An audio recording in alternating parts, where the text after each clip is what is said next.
Ma question est quelle est la garantie? Parce que nous sommes en Guinée. Nous avons vu ici le lycée de l'excellence. Aujourd'hui, je ne sais même pas où le lycée se situe. Le professeur Alpha Condé. Le professeur Alpha Condé, oui, avec le lycée de l'excellence. On a vu, on ne sait plus où c'est. C'était aussi le ministre Kourouma. Kourouma, oui, qui ont créé le lycée de l'excellence. Une très belle idée comme ces classes préparatoires. Aujourd'hui, nous réalisons aujourd'hui les classes préparatoires. Quelle est la garantie qu'après le CNRD, que ça va encore exister? Et deuxièmement, quelle est la garantie qu'après tout, si le ministère pourra payer ces professeurs agrégés que vous avez importés? Je profite de l'occasion pour saluer son Excellence Madame la Ministre, Dr Yaka, qui a de la vision. Tout acte que nous posons, il peut être politique, parce que c'est une vision politique et stratégique de l'État, mais il est concret.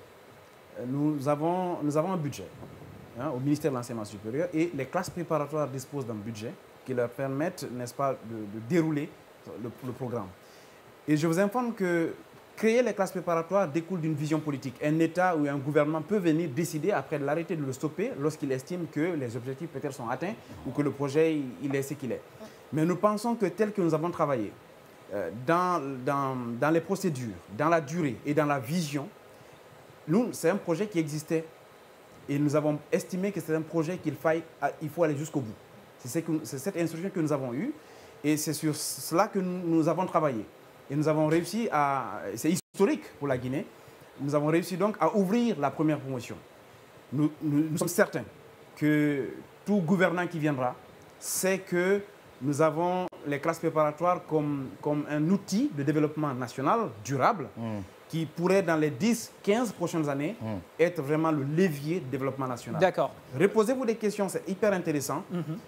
Quand nous faisons nos routes qui s'effritent au bout d'1 ou 2 années, quand nous n'avons pas les capacités de maîtriser notre électricité, quand les ressources hydriques ne sont pas maîtrisées, c'est parce que, en même temps, pas que nous n'avons pas la volonté, mais c'est parce qu'en même temps, je me dis que nous n'avons pas la ressource humaine qu'il faut. Ces jeunes constituent aujourd'hui cette crème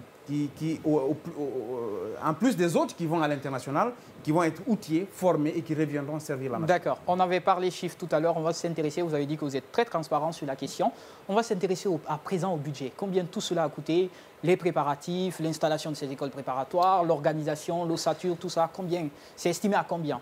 Alors, en fait, je ne peux pas vous donner un montant pour dire voici ce que ça a coûté. Je peux juste vous dire il y a plusieurs phases. D'accord. Quand je prends le volet des infrastructures, le projet des classes préparatoires a été bâti sur plus de 186 milliards en termes d'infrastructures qui doit être déroulé. 186 milliards de combien de francs guinéens? D'accord. Précision importante. Écoutez les chiffres. Je risque de ne pas me tromper, j'espère. D'accord. Donc, c'est plus de 186 milliards de francs guinéens, le projet, la vision de l'infrastructure.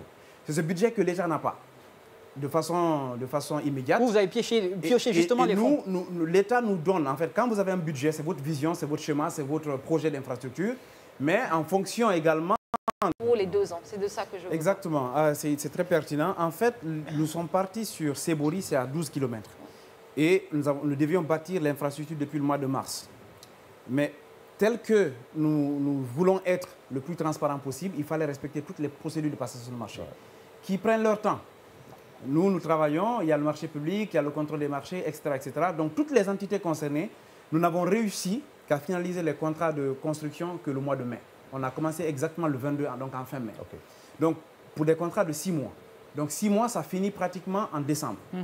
Or, les étudiants que nous avons recrutés dans le projet, c'est des étudiants qui s'ouvrent. Les classes préparatoires, c'est un programme, je vais dire, français adapté à la Guinée, un programme international. Donc, partout dans le monde, l'ouverture, c'est environ le 4 septembre. Donc, nous ne pouvions pas attendre la fin des infrastructures pour démarrer. Madame la ministre, grâce à sa vision, a réussi à avoir un bâtiment au sein d'un campus, d'un institut que nous avons à Dalaba, l'Institut de Dalaba, a donc réussi à nous doter d'un bâtiment que nous avons rénové, adapté, équipé, pour que ce bâtiment puisse, n'est-ce pas, constituer la phase, j'ai envie de dire phase tampon, pour que les enfants la démarrent les cours, pour ne pas perdre 3 mois de démarrage de cours, parce que si vous perdez même 2 semaines de cours en classe prépa, vous perdez totalement le rythme. Il répond quand même au minimum de critères de bâtiment. C'est une belle image que vous voyez là, comparée à plusieurs salles, quelques salles de nos établissements, je suis certain que vous allez apprécier. Exactement, une très belle image. Vous êtes en train de mettre l'énergie dans les classes préparatoires et les universités. Aujourd'hui, les universités, c'est une porosité totale.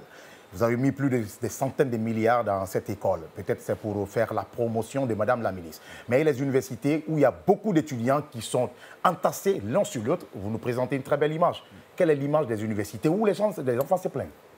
Alors, peut-être vous êtes un peu déconnecté aujourd'hui depuis 2 ans. Hein, des non, je ne suis pas déconnecté. Non, je le dis parce que... Je suis avec des étudiants, j'ai des enfants qui sont étudiants. S'il y a une mesure qui a été prise à l'arrivée de Dr Diaka Sidibé au ministère, la première décision qu'elle a eu à signer, c'était d'ailleurs la plus impopulaire. C'était de décider qu'on interdise la formation payante dans nos universités. Qu'est-ce qui se passait? On envoie par orientation après le bac 200 étudiants, je dis X, à Sonfonia. En fin d'année, on se retrouve avec 500 étudiants. Parce que les gens avaient la possibilité de venir s'inscrire et payer. Cette formation payante a été stoppée. Du coup, nous n'envoyons des étudiants qu'en fonction des conditions, enfin du nombre qui a été défini par l'institution, donc le nombre de places. Il n'y a pas une institution où il y a pléthore. Je suis sur un média, je me dis, vous n'en avez pas.